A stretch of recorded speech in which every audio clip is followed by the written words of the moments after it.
Hey everybody, this is your daily dose of all things royal. Look, the way that I look at it now, and again I talk about it in the book, I was obsessed.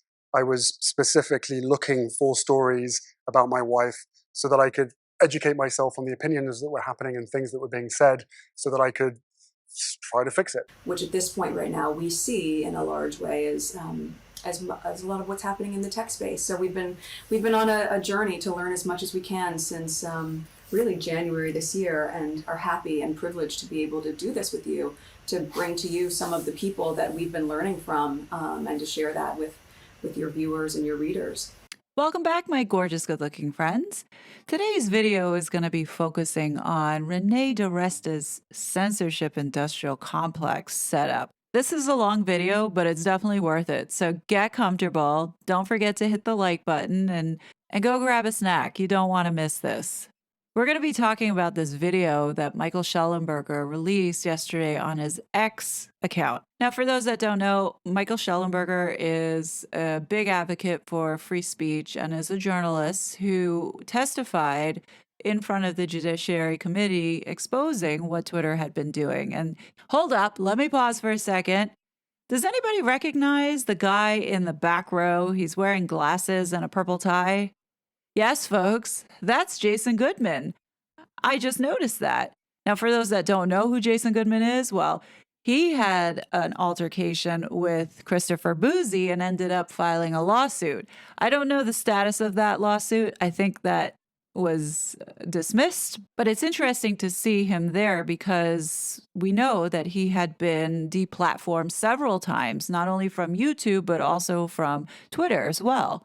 Okay, sorry for the interruption. Going back to this, Michael Shellenberger presented in front of the Judiciary Committee around the Twitter files and going through exactly what they've uncovered around the various organizations working with the U.S. government to censor Americans' free speech.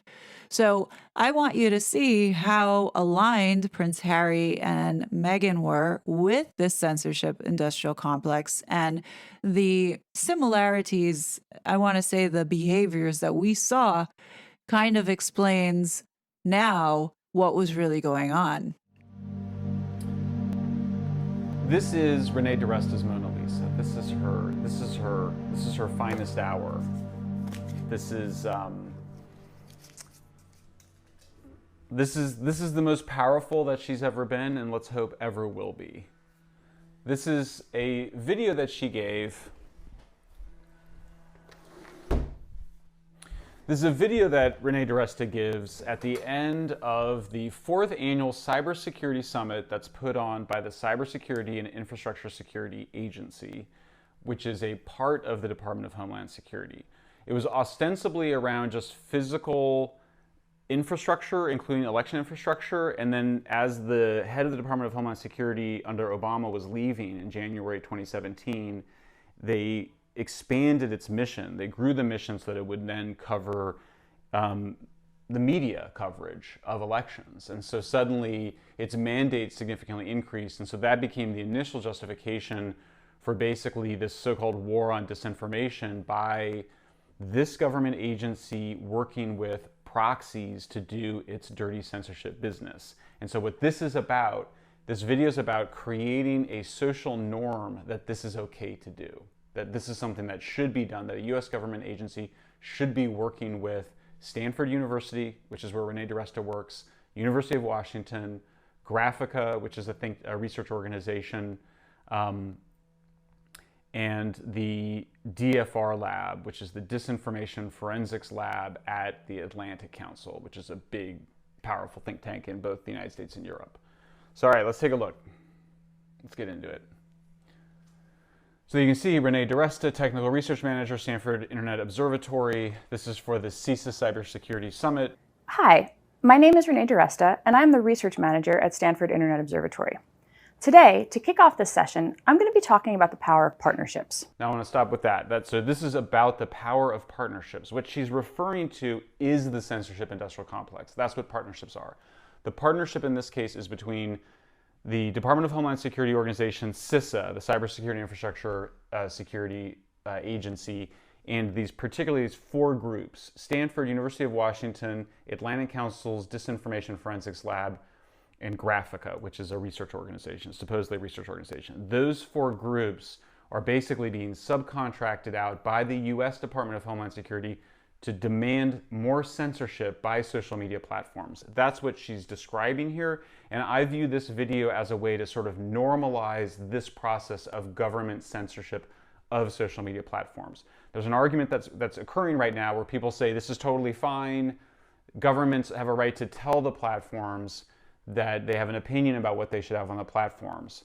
And while that's technically true, when you have politicians, including the President of the United States, simultaneously threatening to take away their license to operate in the form of Section 230, when Congress is actively considering taking away Section 230, and it's all happening behind closed doors, secretly, between these 4 groups and the social media platform executives, it's a secretive censorship process, and it has to be understood as that. This is not happening out in the open.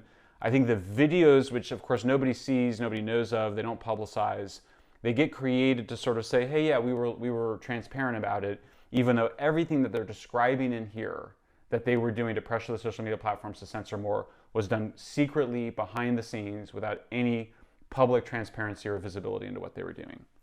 So again, it's the power of partnerships.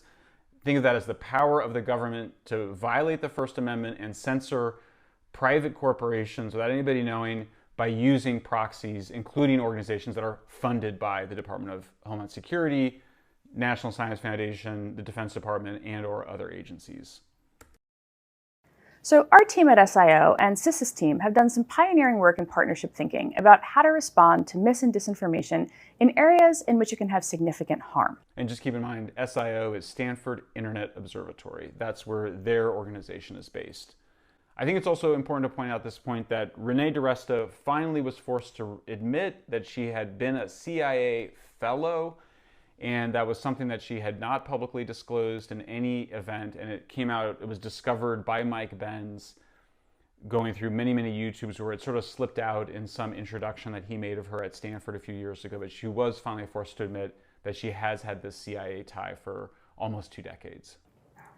One of those areas is elections, and I'm going to talk about some learnings from work that we did on that topic today. So in August 2020, students from the Stanford Internet Observatory were doing an internship with CISA, and they identified a massive gap in the capability of federal, state, and local governments to become aware of, to analyze, and to rapidly respond to mis and disinformation, both foreign and domestic, targeting the 2020 election. So this is I have to say, I don't believe this story that she's telling. So she's saying that these students at Stanford themselves just were like, hey, there's this missing role for some institution that should be involved in basically demanding social media censorship of information that we call disinformation or misinformation. I'm highly skeptical of that. It sounds like it came right from Renee DiResta or one of her colleagues, but that they're sort of putting on the students to make it sound like it wasn't part of some broader plan, which I believe has been going on here to increase government censorship of social media platforms. I agree with Michael here. So if Renee DiResta is stating that they found this in August of 2020, I challenge that because Harry and Meghan had been involved with the very same people since January of 2020. You've brought together a remarkable, brilliant group of leaders and thinkers for this program, starting with Alexis Ohanian, who you'll be speaking with, I know, in a moment, Meghan. But why did you gather this group? What if you could just talk a little about the varied perspectives you've brought in for these conversations and what you see as the connective tissue in the program? I mean, I think for both of us, when we started dipping our toes into this, it can feel really overwhelming to try to understand all the nuance of what happens online. It is all-encompassing and it affects us at a multifaceted level. And so We started with professors and experts in the field, with defectors from some of the largest platforms, neurologists, people to really help us view it through a holistic approach. And in that, there have been relationships and now friendships that we've formed with a lot of these people who have a shared goal of wanting to make the space healthier and better for all of us. But, you know, from Tristan Harris, who was one of the first people we convened at an event at Stanford, January or February of this year. and just really so knowledgeable on not just what the problems are online, but trying to find solutions for it, which is important to us. So, yeah, Bestie Tristan played a big role in this online safety bill. He was a witness that gave testimony for the disinformation and fake news final report for the Digital Culture, Media, and Sports Committee as they were proposing and building this framework for the online safety bill. This testimony was done in 2018, and then this final report was released February 2019. A little fun fact for everyone, in this report, they cite Renee DiResta's work, and for those that don't know, Renee DiResta also gave a testimony in 2021 to help pass this online safety bill. So I agree with Michael Schellenberger, and this had been going on ever since Hillary Clinton lost the election. So I'm skeptical of that claim that she just made. Now, that gap had several components. The federal government wasn't prepared to identify and analyze election mis and disinfo. So the first thing she says is, why do we need it? Because the government wasn't prepared to do it. They just didn't have the staff or the capability to do it. Okay, that's the first thing she says. And of course, those of us that believe in free speech are like, that's a good thing. The government has no capability to put pressure on social media platforms to censor Americans for their speech. There was no clear federal lead to coordinate the work. So there's no clear federal lead. There wasn't somebody in government that you could call up and say, hey, we need to demand that Facebook take this post down.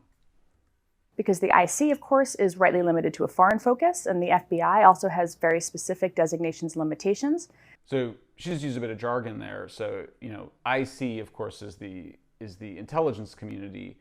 And I think showing this is a video for a specialized audience, but she's saying, the intelligence community is focused on foreign threats, as it should be, because the creators of our country did not want our police spying on us for the things that we said. That would be a violation of the First Amendment. So she says the intelligence community doesn't do it, and then she kind of goes, the FBI also really doesn't do it either. And it's like, well, yeah.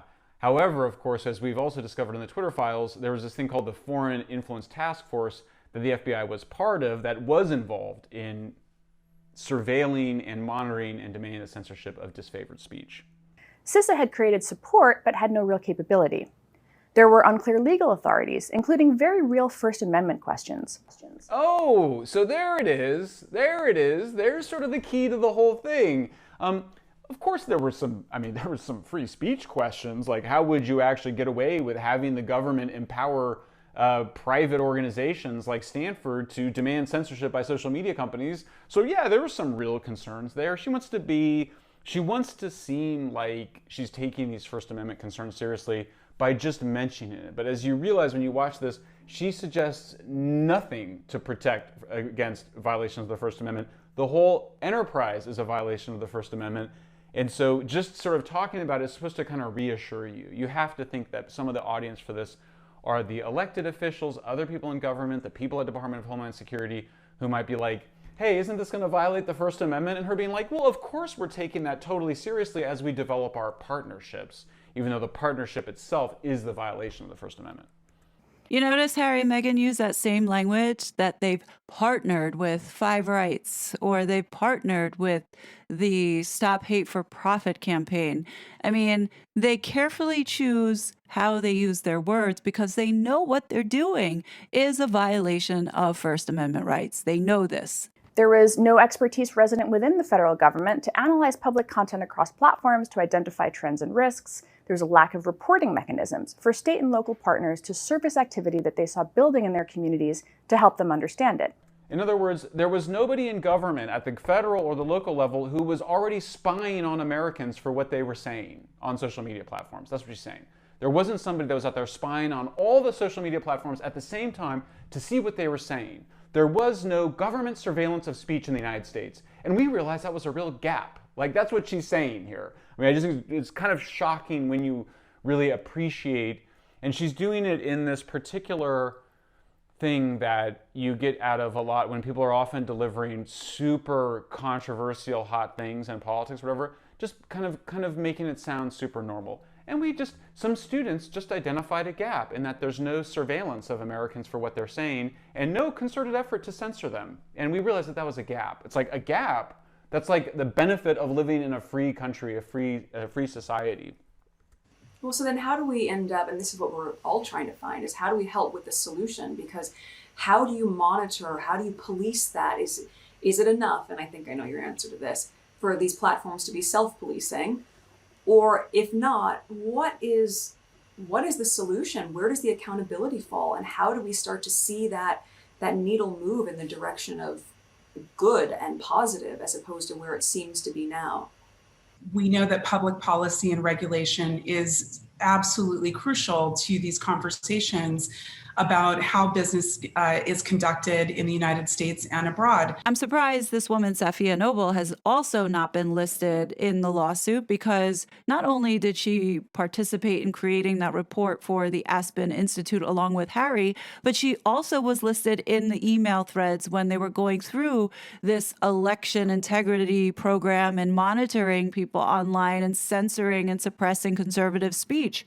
She also has been playing a part in this whole mess with Harry and Meghan. The federal government was building relationships with tech platforms, but there's a healthy distrust both ways, for a good reason.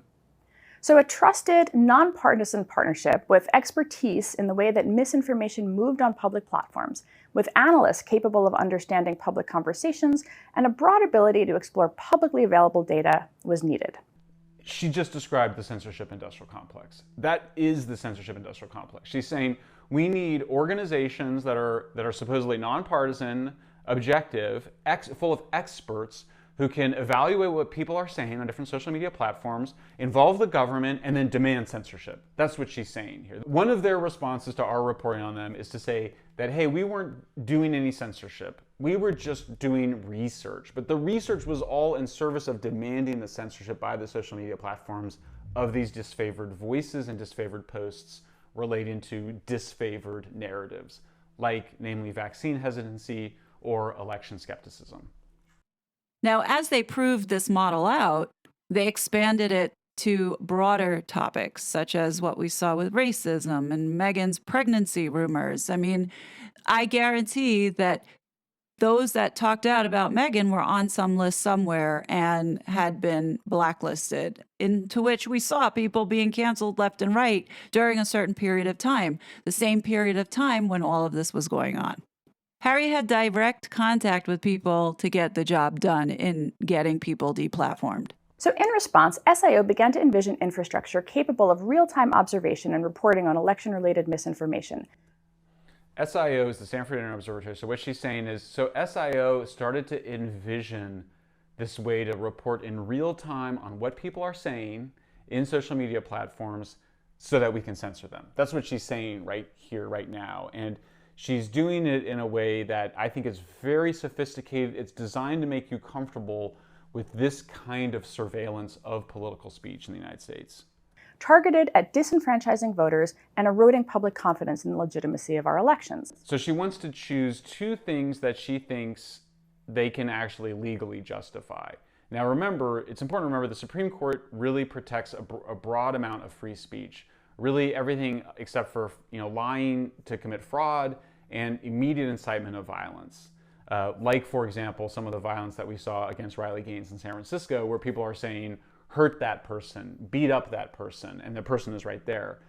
To expand it to then say, well, we're going to go after speech that raises questions about the legitimacy of institutions or elections, you've already gone way beyond what the First Amendment First Amendment allows that. You've gone way beyond what the Supreme Court is willing to constrain and prohibit under the Constitution.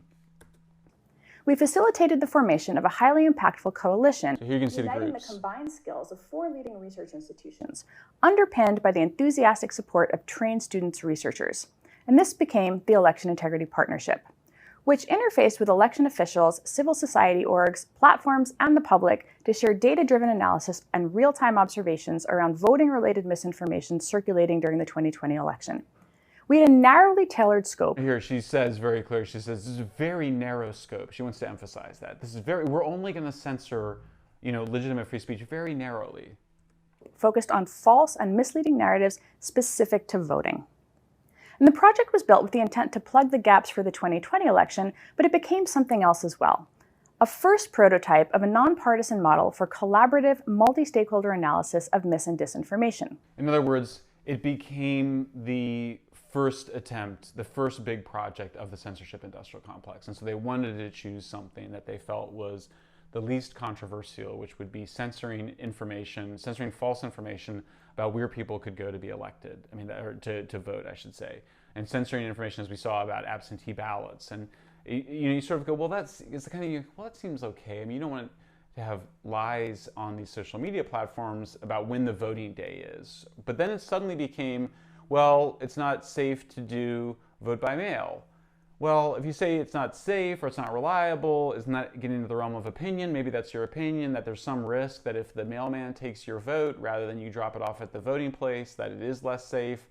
So you see how quickly, it's not a slippery slope. It's more like this thing that you might get everybody in the society to agree is legitimate to put some pressure on the social media companies to censor, very then quickly kind of goes, well, then we should also censor this idea that mail-in balloting is not safe. So it's not a slippery slope, it's like an immediate move in either direction. The Election Integrity Partnership started in September 2020. We had stakeholder types who could surface instances of concern. Stakeholder types, so government, civil society, platforms, media, so these are the people that are going to be demanding the censorship. Civil society and government flagged things that were emerging in their communities. So they're spying on their neighbors. Sounds like something the squad had been doing, doesn't it? Our own analysts did proactive detection as well. We also spied on people. We created tickets and an intake queue to track the evolution of incidents over time, to see if false or misleading claims were gaining in reach or velocity. That's the key here. So it's important to understand that these guys are really not out to censor every last thing. They don't need total control over the discourse, over the communications environment. They're looking specifically to stop things that go viral. They're looking to stop stuff that reaches a lot of people. What are the tech algorithms? What are they incentivized to do for us? And what is the actual price that we're paying for that? Well, I would say that one of the things that is highly incentivized is, the virality. That means the speed through which kind of some of the worst types of content can flow through platforms. So we know that, for example, racism and sexism are very big business in technology platforms, not just social media, but also the other kinds of search and ad-driven kinds of platforms. So these things are very important to understand.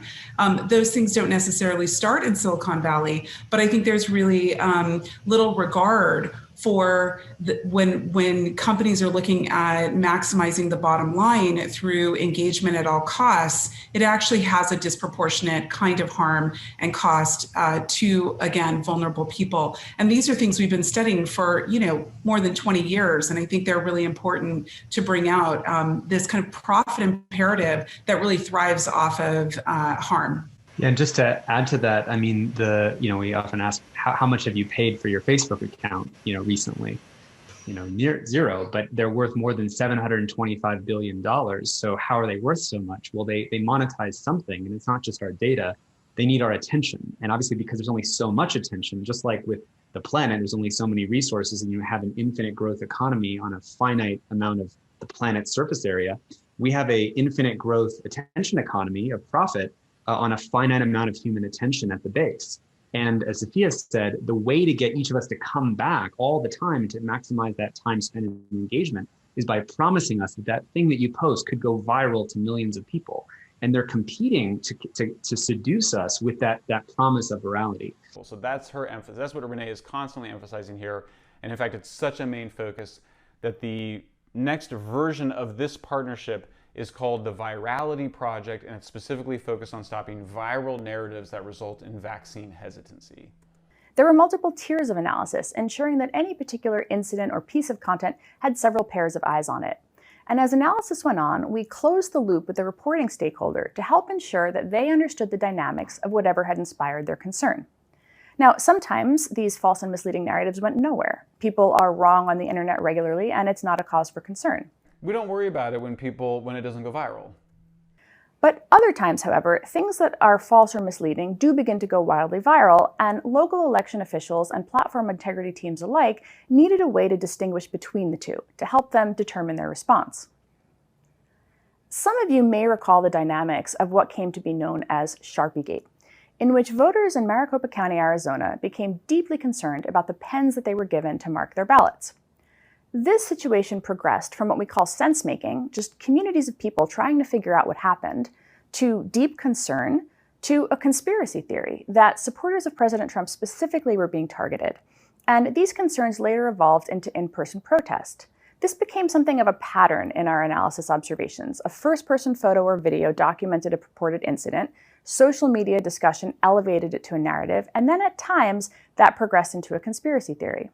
So we analyzed incidents and narratives both qualitatively, ascertaining the concern and ensuring that local officials who were attempting to respond understood the specifics, and we also assessed them quantitatively, looking at specific tweets and posts that precipitated massive virality and the widespread dissemination of false and misleading narratives.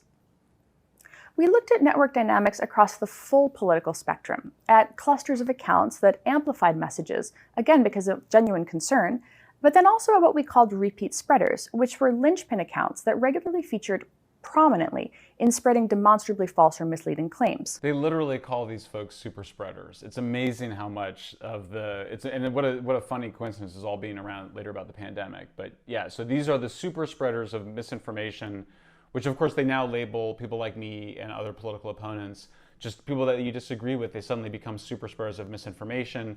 Then you get them on blacklists of the social media companies and More than 70% of the hate speech about my wife on Twitter could be traced to fewer than 50 accounts. Perhaps the most troubling part of this is the number of British journalists interacting with and amplifying the hate and the lies, but they regurgitate these lies as truth. You've censored a whole group of people in your society, often without them knowing it. We assessed not only social media across all of these dynamics, but the interplay with media as well, recognizing the significant impact that kind of mid-tier classes of transmitters, influencers, and hyper-partisan media had on shaping the public discourse. This is really important to understand how they think about it. In other words, they're not just worried about getting censorship on social media platforms, they're also worried about controlling the media narrative, the broader news media narrative. So when you read Jacob Siegel's piece in Tablet, that's what he's also talking about. He's saying the word censorship and the word propaganda aren't even enough to capture this complexity of just trying to control the entire information environment in a holistic way. So they're concerned about stuff going from the social media platforms into the news media. And indeed we saw that. So when these guys, the same folks, tried to stop the accurate story of Hunter Biden's laptop from spreading, they basically labeled it not exactly a conspiracy theory, but Russian disinformation, which itself was, of course, disinformation. And then they knew that the laptop story would get out. They just wanted to shape how it was interpreted by the national news media. And that's what they did. And so that people thought, oh, the Hunter Biden laptop sounds like Russian disinformation. It's probably not true.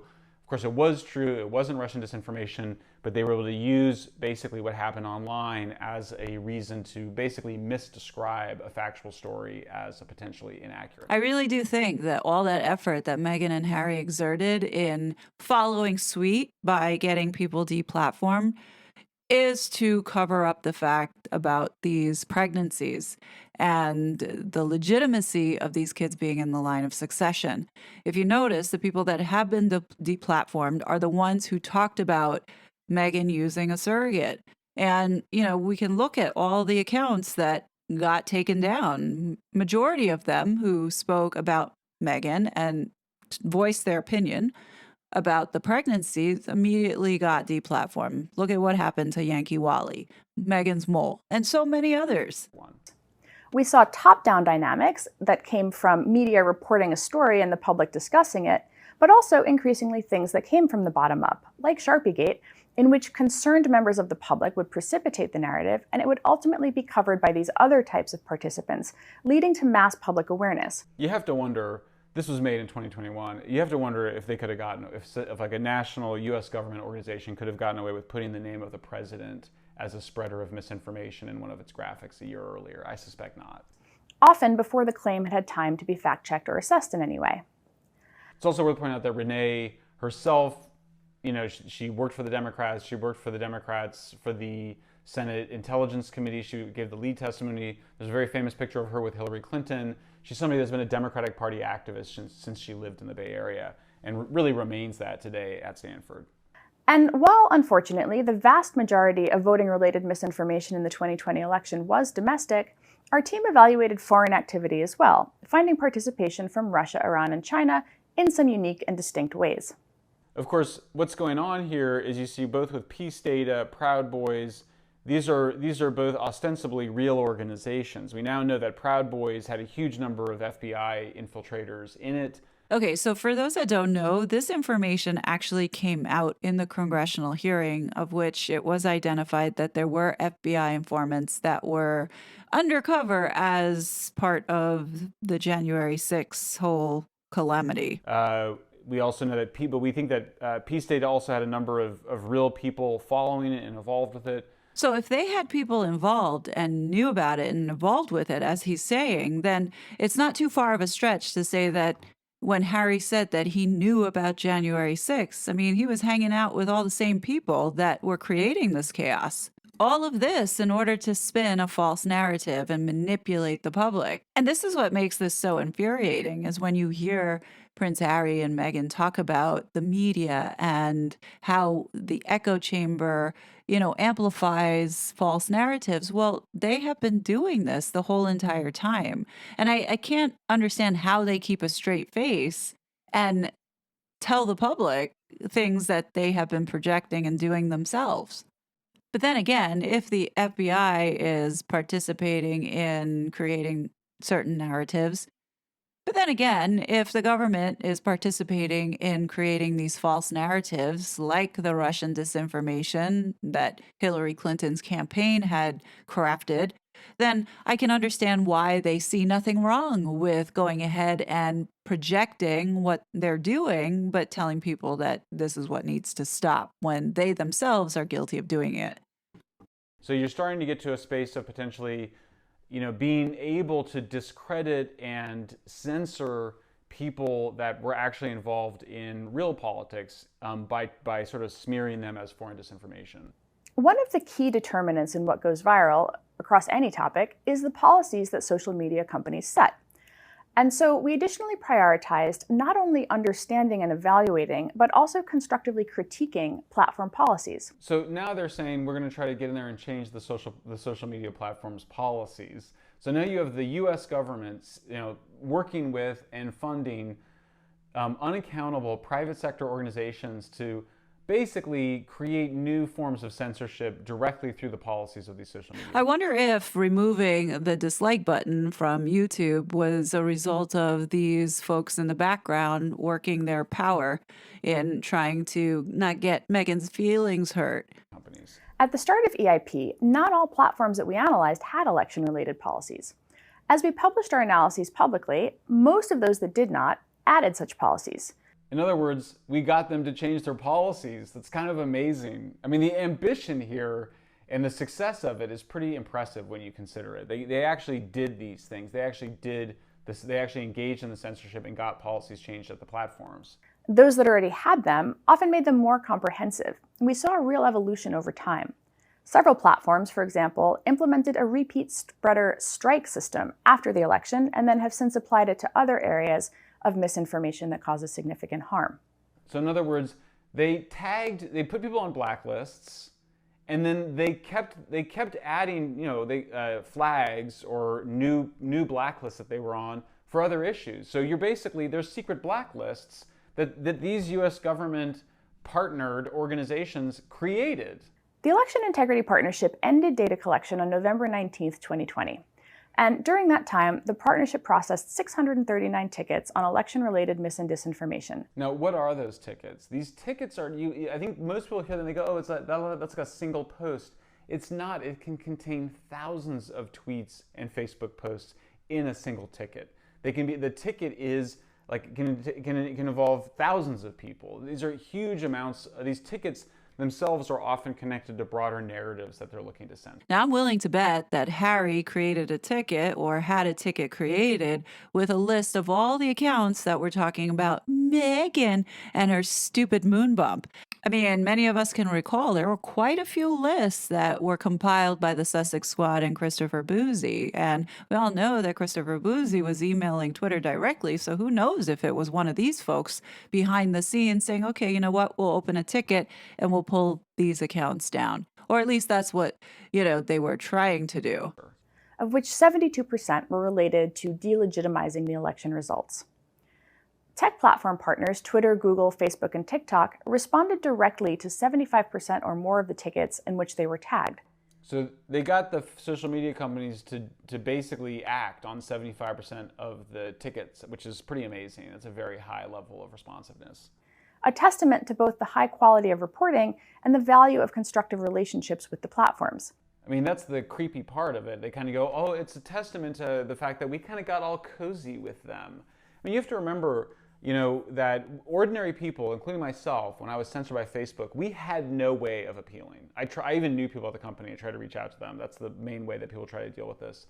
There's like a star chamber. There's a completely undemocratic process of being censored, and there's no appeals. But what they were doing behind the scenes, because of their cozy little partnerships, they were able to get action on 75% of the things that they flagged. And although EIP did not make specific enforcement recommendations, because those are the platforms to determine in accordance with its policies, that's her way of saying we were not censoring. We did not actually do the censorship or say specifically what they should do. They would walk right up to it. You'd be like, this person is spreading false information and it's hurting people in the real world. You decide what to do, but we're saying, geez, what are you doing here? And then the pressure was put on by the politicians, from senators, members of Congress, people in the White House, all basically working in concert as a single censorship industrial complex. 35% of the URLs flagged were actioned under remove, reduce, or inform policies. So 1/3 of all the web links, of all the URLs, the social media companies took action on them to reduce their spread. In the case of Google, it would be to not be picked up in the searches, to not go viral on Twitter or Facebook. I mean, that's amazing and shocking and disturbing. She's saying it worked. The 1/3 of all the things that we wanted, 1/3 of all the URLs we wanted censored, were censored by the social media platforms. Again, helping contextualize for the public the content that they were seeing. That sounds very innocent. In some of them, it was just putting little labels on it to contextualize the context. Well, or to contextualize to provide some context for it. Well, we saw that this was actually used to discredit accurate information. This was used to discredit Martin Kildorff at Harvard University for saying that kids did not necessarily need to be vaccinated. They put a flag on that. She's saying, providing more context. Actually, it can also provide mis and disinformation from the government. That's part of what's going on. Following the success of EIP and the certification of the 2020 election, SIO ramped down its monitoring and analysis capability because we thought that we were done with that work. Oh, we thought we were all done. Sure you did. However, almost immediately, we recognized the need to ramp back up. Oh! This time to support government health officials' efforts to combat misinformation targeting the COVID-19 vaccines. We didn't want to keep going and keep censoring them. We thought we were done. And then it just became clear we were going to have to do it on COVID vaccines. It just became our obligation. In February 2021, we formally established the Virality Project, drawing on the same partners from EIP and adding a few more. So 2 months later, we started up again. And much like EIP, it focused on real-time observation, analysis, and understanding of cross-platform vaccine-related misinformation.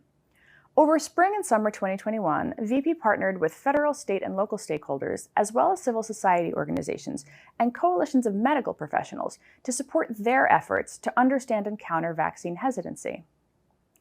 Again, we set a very narrowly tailored scope focused on harms for this project as well. That's very important. So again, she says it's very narrowly focused. She wants you to know, look, we're not going to abuse this extraordinary power to censor that we have.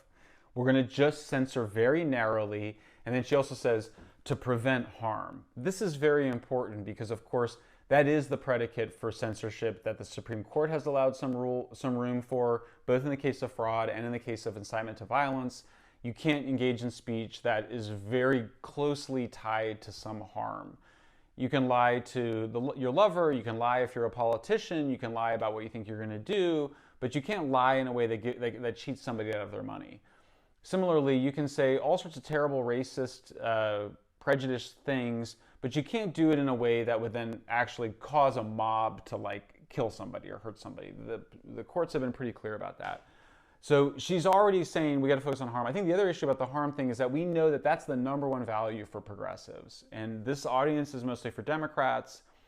It's for people that hate Trump. It's for the anti-disinformation crowd. And for those folks, these are the liberals and progressives who see the highest causes preventing harm, not, for example, free speech. Harm trumps free speech. I think that's why it has that focus here too for her. Now, that's very important to understand, because what do Meghan and Harry harp on about? It's the mental harm that is happening with the online abuse that his wife had been subjected to.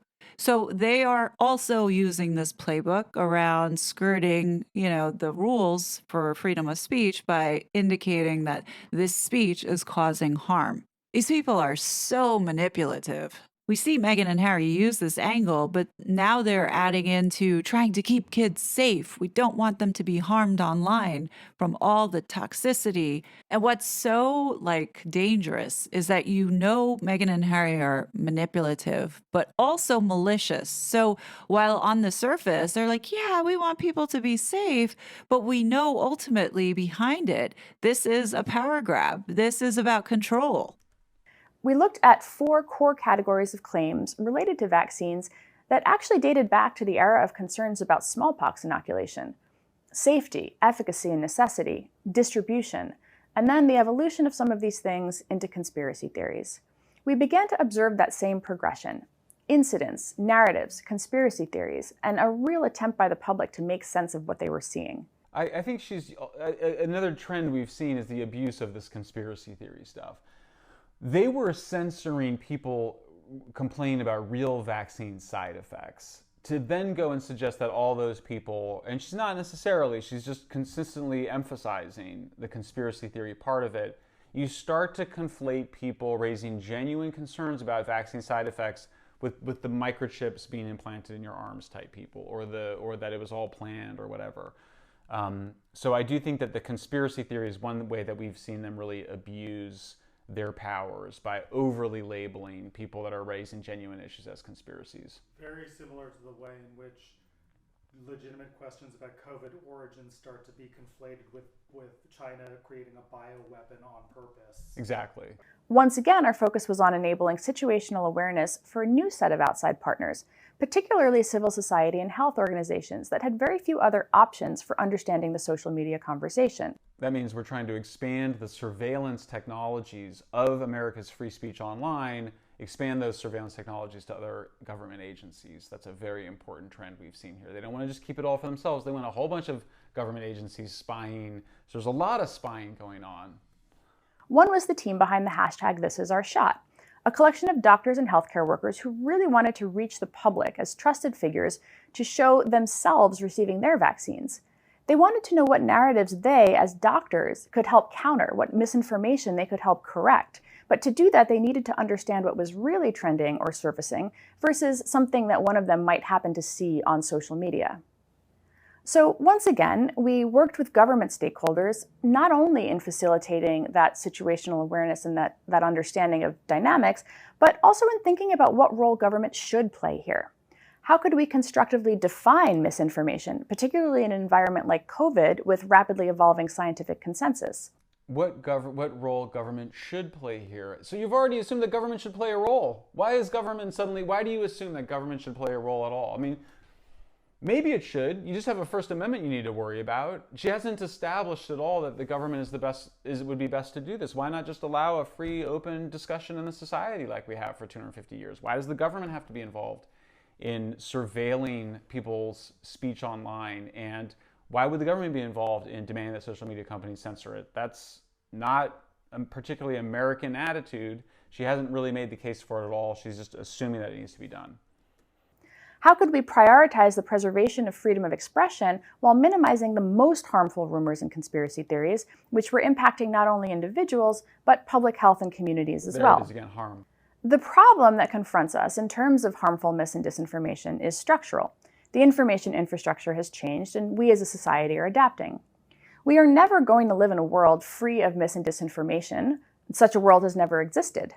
And the government is not going to snap its fingers and regulate the problem away, because misinformation is ultimately speech. And so while there are plenty of conversations now happening about regulation, most have not yet arrived at a solution space that protects civil liberties while reducing harms. Because there isn't one. And yet, that said, the current situation is also untenable. She just asserts it. We can't have all this misinformation out there. It's obviously we have to do something about it. So we need something in the short term to help create situational awareness for those equipped to counterspeak, equipped to correct false and misleading claims, to help ensure that the public has access to reliable, accurately contextualized information, and not only from official government sources. And we believe that the power of partnerships holds the key. So here are some learnings from our first 2 attempts at creating this potential solution. It's labor-intensive work. It requires a division of responsibilities, but I want to flag one thing in particular, and that's the 5th bullet point. Between EIP and VP, we bolstered and expanded our partnerships. We built new technology. We brought on more collaborators. They brought on more collaborators. I wonder if that would include anyone who was focused on bots. Just putting that out there. She's just describing the creation of a censorship industrial complex. I mean, this should send chills down all of your spines. She's talking about all these organizations, all these individual people. All the people have to be involved in this. You need new relationships between government. We have to get a bunch of people involved in it. I mean, it's crazy. It's crazy. And she's suggesting that this kind of positive, beat of energy, we're building this kind of momentum and fighting this enemy of disinformation. She's talking about censoring her fellow Americans. This is just profoundly messed up. Government partnerships were not quite there. There was no one obviously in charge. An entity called EII. There's nobody obviously in charge. I mean, just sit with that for a minute. There's nobody obviously in charge of taking control of the censorship of disinformation. Yeah, that's right. There's nobody in charge of censoring. There should be nobody in charge. That's like kind of, she's describing democracy and freedom of speech as a problem in this. An entity called EISAC had been profoundly impactful during the election integrity ISAC, serving as a single point of contact for state and local officials and the EIP. And there was no such parallel organization that existed for Virality Project. So there was a lot of effort spent trying to figure out who was in charge and who did what in any given state or locale as localized false and misleading claims related to vaccines popped up. This meant that when a crisis came that needed those partnerships, they weren't already in place. Civil society relationships are also critical to establish in advance, particularly because these groups have such unique power and impact as counter-speakers. They reach communities that they understand and are members of. So there are 2 potential recommendations I'd make to CISA today. Our joint objective is to mitigate the impact of harmful misinformation, particularly that which is aimed at weakening our national security through efforts aimed at delegitimizing our institutions, including democratic elections. That is amazing. She just said we need to focus on stopping speech that delegitimizes institutions. You kind of go, well, okay, that seems fair. We want to, we don't want to have people out there overthrowing the government.